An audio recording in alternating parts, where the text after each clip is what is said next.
Welcome back to the Roundtable. I'm Dead Inside. And my name is Tom. You guys have heard of queer baiting, but have you heard of this fancy new thing called sponge baiting? That was awful.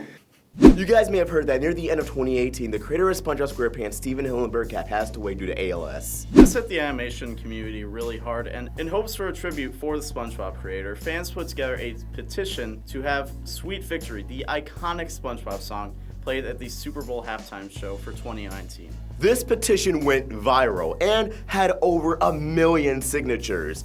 As a result, both Nickelodeon, the NFL, and the Mercedes-Benz Stadium, where the Super Bowl was held, really began to hype up this entire thing. And they really started to allude to the fact that, yeah, SpongeBob and Sweet Victory will be present at the Super Bowl. This included SpongeBob being included for just a split second in the sizzle reel for the halftime show with Maroon 5, and the voice actor for Squidward saying that he would be introducing the halftime show. Not to mention, the official NFL Films account yesterday had a very enticing tweet asking which team would take home the Sweet Victory, with a montage played to the song. All weekend, from Monday, Saturday, and Sunday, Nickelodeon played Band Geeks, the episode where Sweet Victory came from, every single day. So at the moment of truth, it seemed as though all of our hopes and our dreams had come true. Squidward opened it up, we had the opening horn section, and then Travis Scott came in a comet in augmented reality and played sicko mode.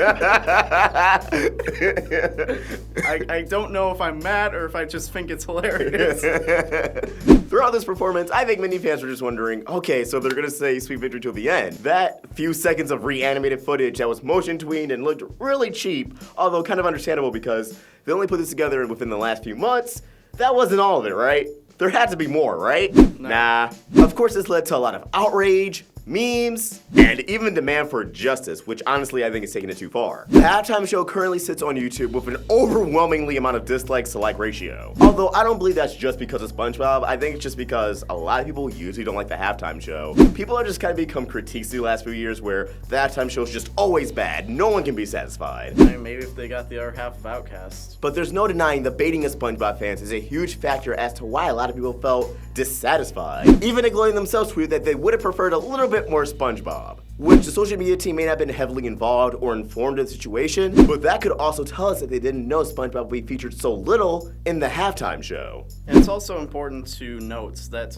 the Sweet Victory song is public domain. I, for one, was thinking, okay, maybe there was a dispute over the licensing, maybe there were some legal issues, maybe Nickelodeon wasn't willing to give over the rights to allow it to be played, but that wasn't an issue because of the fact that it's public domain. Now, it seems as if the Mercedes-Benz Stadium already prepared for this kind of backlash because shortly after, they tweeted a video that they filmed earlier in the day in a completely empty stadium with the entire sequence on the big screen. But again, it was in an empty stadium before the Super Bowl, not on television, which people wanted to see. The composer of Sweet Victory also released 2 new versions of the song, extended. So it felt as if, hey, maybe they were expecting Sweet Victory to be played after all. I mean, I don't see anyone just making 2 new versions of a song just for neither of them to be used for kicks, you know? And as upsetting as this is, and as many of us may find it disrespectful to Steven Hillenburg's legacy and just animation overall, we can't linger on this. We can't pretend like this is the most important issue going on even around the Super Bowl. For example, none of the drummers in the drum line were people of color. In Atlanta,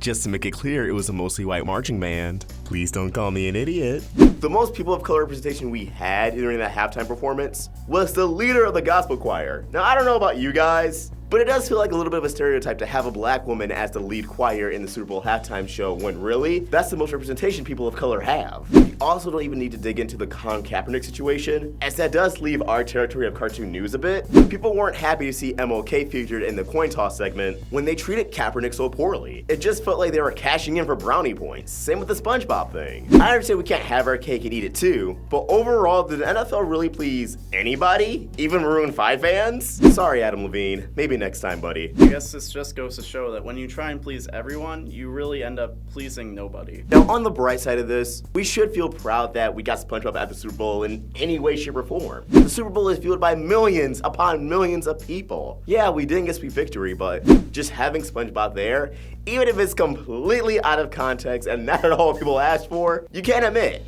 In a few years' time, we'll look back on that and go, nice, that actually did happen. But as always, what do you guys think? What was your reaction to the Super Bowl, the game, the half show, the ads?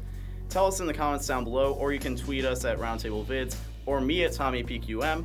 Or me at Ostrich Vox, still dead inside. Help the Roundtable grow by either becoming a member of the channel or supporting us on Patreon. And if you enjoyed this video, please throw it a like and subscribe to the Roundtable for some more great cartoon content. Thank you for watching, and I hope you have an awesome day.